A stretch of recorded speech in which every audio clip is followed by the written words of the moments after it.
Culture, গণতন্ত্র ওকে কি বানিয়ে দিল? গোলাম বানিয়ে দিল। তাহলে এখন এই পদ্ধতির মধ্যে মনোনীত 300 এমপি যদি নির্বাচিত হয়ে ক্ষমতায় আসে, এরা যদি মিনিস্টারও হয়, প্রাইম মিনিস্টারও হয়, এরা স্বাধীন না এরা গোলাম? এত আসতে বললেন যে এরা স্বাধীন না গোলাম?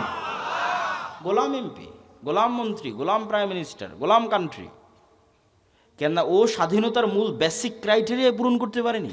তো বানু ইসরাইল 2 নম্বর রাস্তা অবলম্বন করে এসেছে।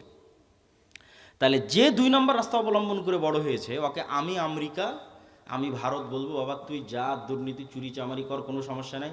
বাংলাদেশের মানুষ যেদিন 36শে জুলাইয়ের মতো পিটুনি দিবে, পালিয়ে ভারতের আমেরিকায় চলে আসবে, সব টাকা পয়সা আমাদের এখানে পাঠাবি, কোনো সমস্যা নেই। তাহলে বাংলাদেশ এমন একটা গাভী, যেই গাভীর অসংখ্য দুধ, কিন্তু এই দুধ এই দেশে থাকে না, সব পাচার হয়ে বিভিন্ন দেশে চলে যায়। তাহলে এই দুধ যেন পাচার হয়, এর জন্য তো ওই রকম নেতাই তৈরি করা লাগবে, দুর্নীতিবাজ নেতাই তো তৈরি করা লাগবে। দুর্নীতিবাজ নেতা কি থেকে তৈরি হবে? গণতন্ত্র যদি না থাকে, গণতন্ত্র যদি না থাকে তাহলে তো দুর্নীতিবাজ নেতা তৈরি হবে না। আর ওসমান হাদিদের মতো নেতা, যারা মেরুদণ্ড বিক্রি করে না, যারা লবিং লিয়াজু করে না, যারা সত্য এবং ন্যায়ের উপর অটল থাকে, এরা তো হুমকি। এরা আধিপত্যবাদীদের জন্য হুমকি, সাম্রাজ্যবাদীদের জন্য হুমকি। এরা তো বাংলাদেশের পক্ষের, এটা তো বিক্রি হয় না, এটাই তো নেতা, এরা তো বানু ইসরাইল নয়। ওই রকম নেতা যদি বের হয়ে আসেও এই গণতন্ত্রের বেড়াজাল দিয়ে, তাহলে এই যে ওসমান হাদির মতো হত্যা করে উড়িয়ে দেবে। বাংলাদেশের মানুষ কত অসহায়, যে বাংলাদেশের 90% মানুষ একটা রাজনৈতিক দল খুঁজে পায় না যে তার কথা তার মতো করে বলতে পারবে। এই ওসমান হাদি একজন ছিল যে বাংলাদেশের মানুষের কথা বাংলাদেশের মানুষের মতো করে বলতে পারত। এই ছেলেটা চলে যাওয়ার পর আর কেউই নাই, এত অসহায় বাংলাদেশের মানুষ। কেন কেউ না? ওই যে সবাইকে যে সেটিং করতে হচ্ছে, সবাইকে যে লিয়াজু লবিং করে আসতে হচ্ছে, তাহলে সে কেমনে আপনার কথা বলতে পারবে? যদি বিক্রি হয়ে আসতেছে, লিয়াজু লবিং করে আসছে, আপনার কথা বলতে পারবে না, গোলাম হয়ে আসতেছে। তাহলে কি অসহায়ত্ব আমাদের দেখেন। তো এই গোলামির কালচার কন্টিনিউ করার জন্য একটা ওয়ে হচ্ছে গণতন্ত্র, আর একটা ওয়ে হচ্ছে সুদ। কেন সুদ? রাসূলুল্লাহ সাল্লাল্লাহু আলাইহি ওয়াসাল্লাম বলছেন, আল্লাহুম্মা ইন্না আউযুবিকা মিনাল মা'সামি ওয়াল মাগরাম। আল্লাহ লোন থেকে বাঁচতে চাই। বহু দোয়া আছে, গালাবাতিদ দাইনি, জালঈদ দাইনি ওয়া গালাবাতির রিজাল।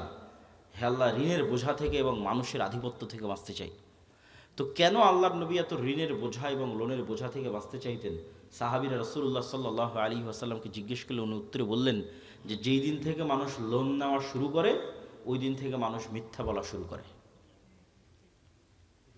মা এবং বোনেরা যদি আজকে যারা উপস্থিত আছে, তারা যদি কিস্তির সাথে জড়িত হয়ে থেকে থাকে, তাহলে তারা খুব ভালোভাবে জানে যে এই কিস্তির টাকা সময় মতো পরিশোধ না করার জন্য কি পরিমাণ মিথ্যার আশ্রয় তাদের নিতে হয়, কি পরিমাণ মিথ্যা এবং ধোঁকা এবং বাহানার আশ্রয় তাদের নিতে হয়। তাহলে ওই যখনই ওই মিথ্যার মধ্যে চলে গেলেন, ধোঁকার মধ্যে চলে গেলেন, তখন আপনি আপনার আত্মসম্মান, আত্মমর্যাদা বিক্রি করে দিলেন। আপনি আর আপনার পেটে আর কখনো স্বাধীন সন্তান, ওই সুলতান সালাহুদ্দিন আইয়ুবী, মোহাম্মদ বিন কাসেম, খালিদ ইবনুল ওয়ালিদ, তারিক বিন জিয়াদ আর এই যুগের ওসমান হাদি, এরা জন্ম নেবে না। বিক্রি হওয়া মস্তিষ্ক জন্ম নেবে টাকার কাছে। তাহলে ওটাও গোলাম তৈরির কারখানা। সুদ এমন ভয়ঙ্কর নিজাম যে পাকিস্তানের মতো একটা রাষ্ট্র পারমাণবিক শক্তির মালিক। কিসের পারমাণবিক শক্তির মালিক? পাকিস্তানের বাপেরও ক্ষমতা নেই, নিজের ইচ্ছাই ওই পারমাণবিক বোমের সুইচের বাটন দাবাবে। কেননা ও তো নিজেই কোটি কোটি টাকা IMF ওয়ার্ল্ড ব্যাংকের কাছে কর্য করে রেখেছে।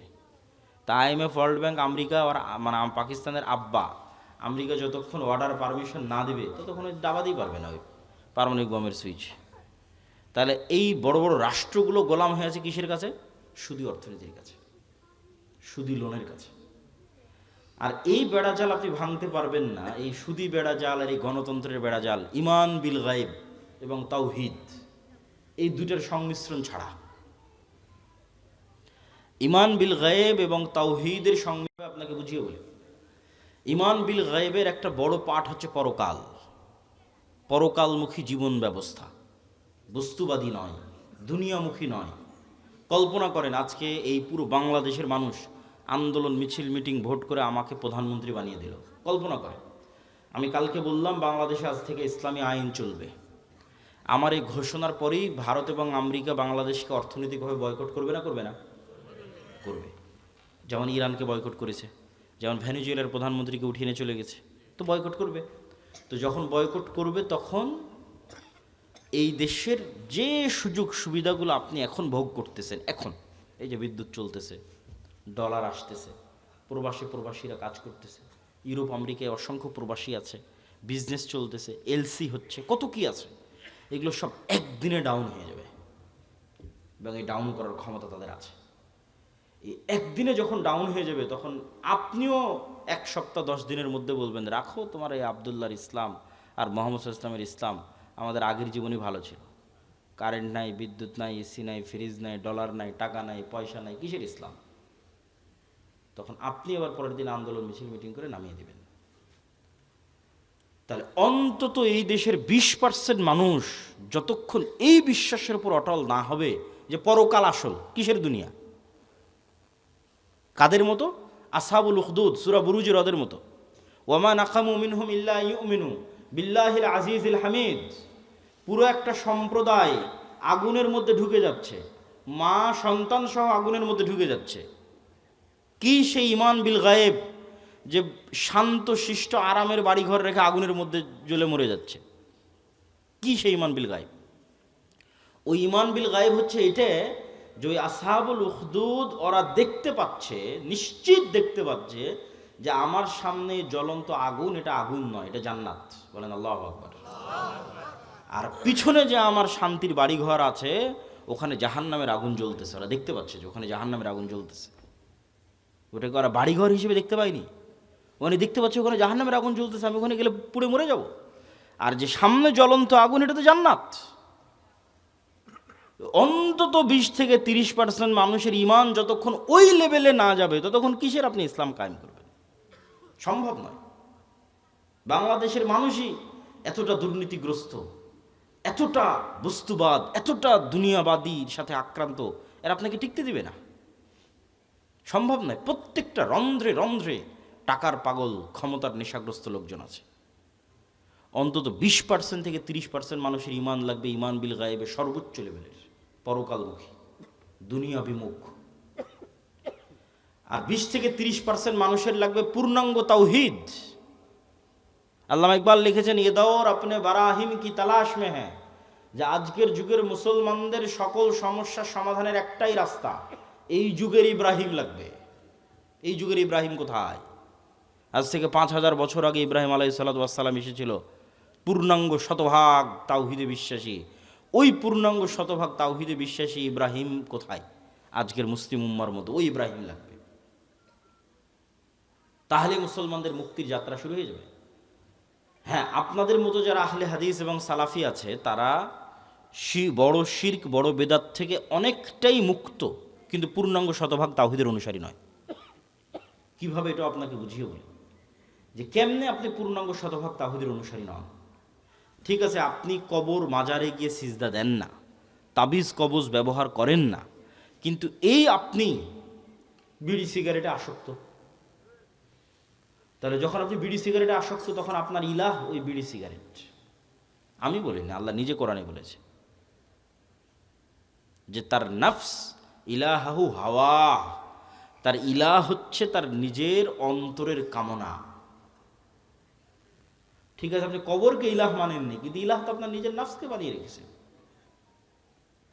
ইলাহ তো কোনো অবৈধ প্রেমিকাকে বানিয়ে রেখেছে, ইলাহ তো টাকার নেশাকে বানিয়ে রেখেছে, ইলাহ তো ক্ষমতার নেশাকে বানিয়ে রেখেছে। ওই টাকার জন্য আপনি সব করতে পারেন, হালাল হারামের বাস বিচার নাই। ওই ক্ষমতার জন্য আপনি সব করতে পারেন, ওই নারীর জন্য সব করতে পারেন, মনের প্রবৃত্তি পূরণ করার জন্য সব করতে পারেন। তাহলে তো আপনি শতভাগ তাওহীদপন্থী নন। তাহলে তো আপনি ইব্রাহিম আলাইহিস সালাতু ওয়াস সালামের মতো হতে পারলেন না, যে ইব্রাহিম আলাইহিস সালাম এবং ইসমাঈল আলাইহিস সালাম আসলামা ওয়া তাল্লাহু লিল জাবিন, নিজের ইচ্ছার বিরুদ্ধে গিয়ে সন্তানকে জবাই করতেছে, আর সন্তান নিজের ইচ্ছার বিরুদ্ধে গিয়ে জবাই হওয়ার জন্য রাজি হয়ে যাচ্ছে। কেন? সিদ্ধান্তটা আল্লাহর। এটা হলো শতভাগ তাওহীদ, যে আল্লাহর সিদ্ধান্তের সামনে পরিপূর্ণ আত্মসমর্পণ। তাহলে শতভাগ তাওহীদপন্থী 20% থেকে 30% মানুষ, আর ঈমান বিল গায়েবে সর্বোচ্চ স্তরের 20-30% মানুষ হওয়া ছাড়া পূর্ণাঙ্গ ইসলামী বিপ্লব সম্ভব নয়। এই দাওয়াত আজকে আমি দিচ্ছি না, এই দাওয়াত শাহ ইসমাইল শহীদ দিয়ে গেছে আজ থেকে 100-150 বছর আগে। ওনার একটাই দাওয়াত ছিল যে আমাদের পূর্ণাঙ্গ ইসলামী বিপ্লবের আগে মানুষকে শতভাগ পূর্ণাঙ্গ তাওহীদে বিশ্বাসী হতে হবে, নাহলে পূর্ণাঙ্গ ইসলামী বিপ্লব সম্ভব নয়।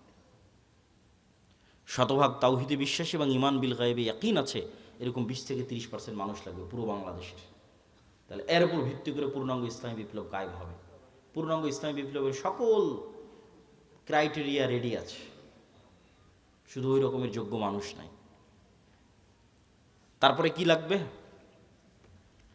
তারপরে আরো দুটো জিনিস লাগবে।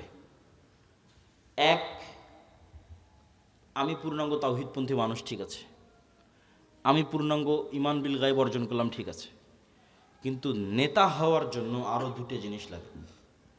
ওই দুটো জিনিস পূরণ না করতে পারলে নেতা হতে পারবেন না।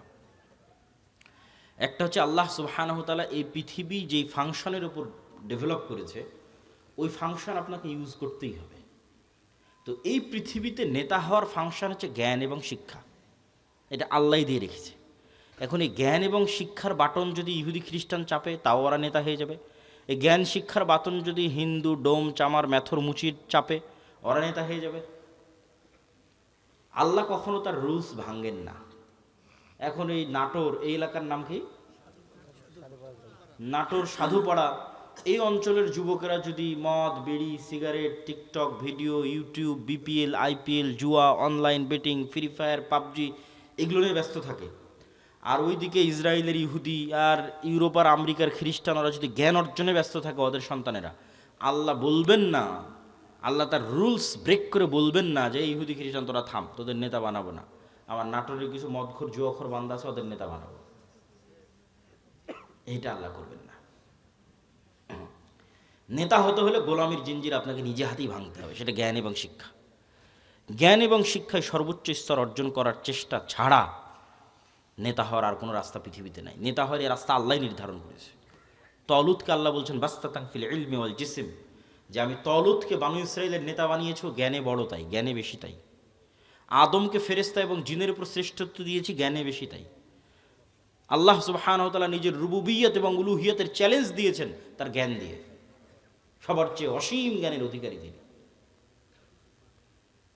তাহলে শক্তিশালী হওয়ার নেতা হওয়ার রাস্তা জ্ঞান, যে গ্রহণ করবে সে নেতা হবে, আল্লাহ বাধা দিবেন না। আর মুসলমান যদি গ্রহণ না করে কি করার বলেন? কিছুই করার নেই। তাহলে 3 নম্বর রাস্তা হচ্ছে জ্ঞান অর্জন করতে হবে। 4 নম্বর রাস্তা সত্যবাদিতা এবং ন্যায়পরায়ণতায় অটল থাকতে হবে, পাহাড়ের মতো। যেটাতে আলোচনা শুরু করেছি যে 2 নম্বরই ধোঁকাবাজি, এগুলো যে গণতন্ত্র এবং সুদ থেকে আসে, ওটার বিপরীতটাই হচ্ছে সত্যবাদিতা ন্যায়পরায়ণতায় অটল থাকা, ওসমান হাদিদের মতো। কিন্তু মুসলমানদেরকে আমরা ইসলামটা বুঝাতেই পারলাম না। বাংলাদেশের OC DC SP AC land sub registrar সচিবালয়ে কত সচিব বসে আছে, আমরা তো বাহির থেকে তো এসে আর আমাদের কেউ গোলাম করতেছে না, আমাদের লোকজনই তো গোলাম, বাংলাদেশের নাগরিকেরাই তো গোলাম, বাহির থেকে এসে কেউ গোলাম করতেছে না তো। এই সমস্ত পদে যারা বসে আছে এরা টাকার কাছে বিক্রি হয়ে যায়, অথচ এরা সালাত আদায় করে, এরা হজ করে, এরা ওমরা করে, এরা মসজিদ মাদ্রাসায় যে কমিটি বিশেষ অতিথি প্রধান অতিথি এরা সবাই আছে, কিন্তু নিজ চেয়ারে যখন বসতেছে তখন 2 নম্বরই করতেছে। তাহলে এরা কি মনে করেছে? এরা মনে করেছে ঠিক আছে, আমি সচিবালয়ে বসে এসিল্যান্ড সাব রেজিস্ট্রার যা আছে সব হয়ে যত পারি 2 নম্বরই সুদ ঘুষ দিয়ে টাকা ইনকাম করব, আর নামাজ পড়ে হজ করে আর দান করে ওটাকে মাফ করে নেব। নাউজুবিল্লাহি মিন যালিক। তাহলে আমরা হুজুররা এটা বুঝাতে পারিনি, আলেম ওলামা বুঝাতে পারিনি যে ইসলাম কি। এটা তো মুনাফিকই, শুধু মুনাফিক, তার অন্তরে তো ঈমানই ঢোকেনি। তার সালাত কি, তার সিয়াম কি, তার হজ কি, শুধু মুনাফিক।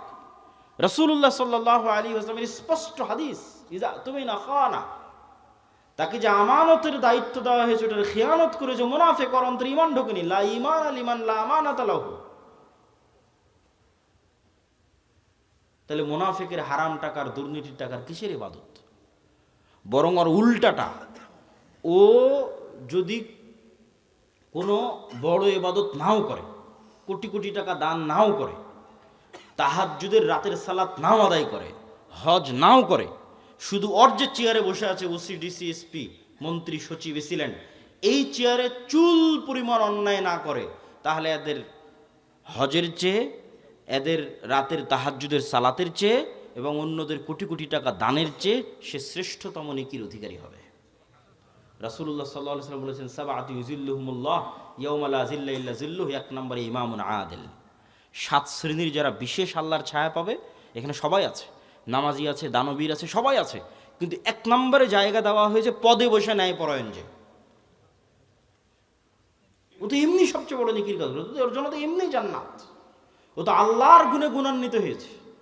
আল্লাহ যেমন বিচারের আসনে বসে শতভাগ ন্যায়পরায়ণ, আল্লাহ যেমন রাজত্বের আসনে বসে শতভাগ ন্যায়পরায়ণ, আল্লাহর মহৎ গুণ হচ্ছে আল্লাহ ন্যায়পরায়ণ। আল্লাহ জুলুম করেন না।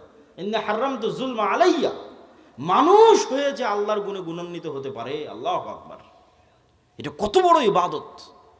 যে মানুষ হয়ে ওসি তারপরে ডিসি, এসিল্যান্ড, সাব রেজিস্ট্রার, সচিব, এই চেয়ারে বসে সে দুর্নীতি করবে না ন্যায় করবে, এটা অনেক বড় ইবাদত। আর এই চেয়ারে বসে দুর্নীতি করে সেই টাকা দিয়ে হজ করবে, সেই টাকা দিয়ে মসজিদ মাদ্রাসায় দান করবে, এটা মুনাফিক। আমরা মানুষকে দিন বুঝাতে পারিনি। রাজনীতিবিদদের হাতে ক্ষমতা নেই, ক্ষমতা এদের হাতে। রাজনীতিবিদরা তো 5 বছরের জন্য আসে যায়, ভোট করে, কিন্তু এদের চাকরিতে রিটায়ার্ড না হওয়া পর্যন্ত থাকে। এরা যদি বলে যে আজ থেকে আমরা বিক্রি হব না কোনো দলের কাছে, দেশ একদিনে ঠিক হয়ে যাবে, একদিনে। তো এরা কাদের ঘরের সন্তান? আমাদের ঘরের সন্তান, আমাদের ছেলে মেয়ে। পুলিশে কারা, আর্মিতে কারা, সচিবালয়ে কারা, বিসিএস পরীক্ষা কারা দেয়? আমার আপনার ছেলে মেয়ে। এদের আমাদের ঠিক করতে হবে দাওয়াত দিয়ে। নতুন প্রজন্মকে সত্যবাদিতা এবং ন্যায়পরায়ণতা অটল হতে হবে। এটাই তো গোলামি থেকে মুক্তির রাস্তা। ওই দিন থেকেই তো দেশ স্বাধীন। সম্মানিত উপস্থিতি, তাহলে 2টো পয়েন্ট বললাম নেতা হওয়ার, এক শিক্ষা এবং জ্ঞান, আর এক সত্যবাদিতা এবং ন্যায়পরায়ণতা। থাকলেই মানুষ নেতা হয়ে যাবে, অটোমেটিক নেতা হয়ে যাবে, কিচ্ছু করা লাগবে না, আল্লাহ নেতা বানিয়ে দিবে তাকে। আর এবার 4 নাম্বার পয়েন্ট, যেটিতে বক্তব্যের শেষের দিকে যাব, সেটা হচ্ছে এই গুণে গুণান্বিত মানুষেরা যখন আসবে, যারা তাওহীদে বিশ্বাসী, ঈমান বিল গায়বে ইয়াকিন রাখে, জ্ঞানে সর্বোচ্চ, আবার তাকে কেনা যায় না, এই মানুষগুলো পৃথিবীর জন্য হুমকি। এদের উপর জুলম নেমে আসবে, এদের উপর বাধা নেমে আসবে, এদের উপর অত্যাচার নেমে আসবে। এই জন্য এদের বাঁচার রাস্তা হচ্ছে আল্লাহর সাহায্য। এদের বাঁচার রাস্তা কি? দুনিয়ার শক্তি দিয়ে বাঁচার কোনো রাস্তা নেই। মুসলমানদের অতীতে, আজ, ভবিষ্যতে দুনিয়ার শক্তি দিয়ে বাঁচার কোনো রাস্তা নেই। মুসলমানদের বাঁচার রাস্তা আল্লাহর সাহায্য। আল্লাহর সাহায্য পাওয়ার 2টো বড় রাস্তা, 2টো বড় সিক্রেট রেসিপি আজকে দিয়ে বক্তব্য শেষ করব। যে মুসলমানদের জন্য আল্লাহর সাহায্য নিশ্চিত করার 2টো বড় রাস্তা, এক সালাত আর এক জিকির। সালাতের মধ্যে সবচেয়ে বড় পাওয়ারফুল হচ্ছে রাতের সালাত। সালাত হচ্ছে এমন এক টেকনোলজি, আমি উদাহরণ দিই ইবনুল কাইয়িম রাহিমাহুল্লাহকে সামনে রেখে, নাহলে দিতাম না। আমরা যেমন এখানে বসে থেকে হাজার হাজার কিলোমিটার দূরে থাকা আমেরিকার কোনো টিচারের কাছে অনলাইনে ক্লাস করতেছি, অথবা এখান থেকে 100 কিলোমিটার দূরে থাকা ঢাকার কোনো টিচারের কাছে অনলাইনে ক্লাস করতেছি, তো পাসওয়ার্ড লগ ইন দিয়ে যখন ক্লাসে জয়েন করি, তখন দুইজনে লাইভ সেশন, টিচারও যুক্ত হয়েছে, স্টুডেন্টও যুক্ত হয়েছে লাইভ সেশনে, কানেক্টেড। তো আজকের ইন্টারনেট, আজকের মোবাইল দিয়ে মানুষ হাজার কিলোমিটার দূরে থাকা টিচারের সাথে, মানুষের সাথে লাইভ কানেক্টেড হচ্ছে, লাইভ কথোপকথন করতেছে। তো সালাত এটার চেয়ে তো হাজারো লক্ষ কোটি গুণ উন্নত লেভেলের প্রযুক্তি, যা দুনিয়াতে থাকা মানুষকে 7 আসমানের উপরে থাকা রব্বুল আলামিনের সাথে লাইভ কানেক্টেড করে দেয় সরাসরি। মানুষ যখন সালাতে দাঁড়ায় এবং চোখ যখন সিজদার দিকে, অন্তর যখন আল্লাহর দিকে নিবদ্ধ, তখন রব্বুল আলামিনও তার মুখোমুখি হয়ে যান। দুনিয়াতে থেকে 7 আসমানের সাথে সরাসরি লাইভ কথোপকথনের প্রযুক্তি হচ্ছে সালাত। এই জন্য নবীরা সবসময় সালাতের আশ্রয় নিয়েছে।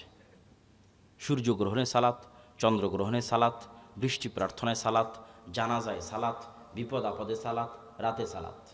রাসূলুল্লাহ সাল্লাল্লাহু আলাইহি ওয়াসাল্লাম বদরের যুদ্ধের আগের দিন লম্বা রাতের সালাত আদায় করেছেন। আবু বকর রাদিয়াল্লাহু তাআলা আনহু বলছেন, কাফাকা মুনাশাদাতাকা রাব্বাক, হে রাসূলুল্লাহ, হে আল্লাহর নবী, আপনি নবী হয়ে আল্লাহর কাছে এত মোনাজাত করা লাগে, এত দোয়া করা লাগে, যথেষ্ট হয়েছে, বাস, আর করার দরকার নাই, আল্লাহ তো আপনাকে এমনি সহযোগিতা করবে। তাহলে কি পরিমাণ লম্বা রাতের সালাত মুহাম্মদ সাল্লাল্লাহু আলাইহি ওয়াসাল্লাম আদায় করেছেন, আর কি পরিমাণ দোয়া আল্লাহ সুবহানাহু ওয়া তাআলার কাছে করেছেন, যে আবু বকর রাদিয়াল্লাহু তাআলার মতো সাহাবী এই দোয়ায় ক্লান্ত হয়ে গেছে, রাতের সালাতে ক্লান্ত হয়ে গেছে। তাহলে এখন বুঝেন মুহাম্মদ সাল্লাল্লাহু আলাইহি ওয়াসাল্লাম আমার আপনার এবং আবু বকর রাদিয়াল্লাহু তাআলার চেয়ে বেশি জানতেন যে কাল বদরের যুদ্ধে দুনিয়ার শক্তি দিয়ে আমার বিজয় সম্ভব নয়। কাল বদরের যুদ্ধে আমাকে জিততে হলে কার সাহায্য লাগবে? আল্লাহ। আর আল্লাহর সাহায্য পেতে হলে আমাকে রাতের সালাতে দাঁড়াতে হবে।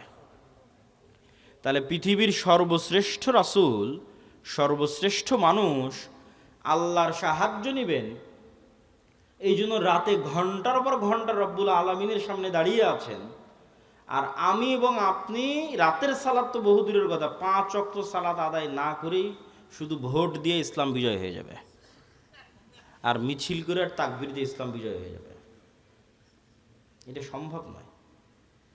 ওই যেমন বলেছে 20-30% মানুষ শতভাগ তাওহীদপন্থী লাগবে, 20-30% ঈমান বিল গায়েব লাগবে, ঠিক তেমন তার পাশাপাশি 5 ওয়াক্ত সালাত আদায়কারী এবং রাতের সালাতে অভ্যস্ত মানুষ লাগবে। যে সালাতে নাই ও আল্লাহর গন্তির মধ্যে নেই। আর আবার ইসলাম কি, আর আবার বিপ্লব কি, আর আবার বিজয় কি, আর আবার খেলাফত কি, আর আবার শাসন কি, কিচ্ছু নেই। যে সালাতে নাই সে আল্লাহ সুবহানাহু ওয়া তাআলার গণনার মধ্যেই নাই, ওর জন্য আল্লাহর সাহায্য নাই। ও ভাগাড়ে পড়ে মারা গেল কি, ওকে উঠিয়ে নিল কি, গোলাম হয়ে গেল, সেটাও আল্লাহর দেখার নেই। আল্লাহ সুবহানাহু ওয়া তাআলার সাথে কানেক্টেড থাকা ছাড়া, আল্লাহর সাহায্য নেওয়া ছাড়া মুসলমানদের বিজয়ের কোনো রাস্তা নাই। আর আল্লাহর সাহায্য নেওয়ার জন্য সালাত আদায় করতেই হবে, আল্লাহর খাতায় নাম থাকতেই হবে। আল্লাহ আপনাকে চিনেই না, কিসের সাহায্য করবে আপনাকে? তো যে সালাতে নেয় ওকে তো আল্লাহ সুবহানাহু ওয়া তাআলা চিনবেই না। সম্মানিত উপস্থিতি, এই জন্য সালাত মোস্ট পাওয়ারফুল। আর সালাতের মধ্যে সবচেয়ে পাওয়ারফুল হচ্ছে রাতের সালাত। আমরা যেমন আমাদের ফোন,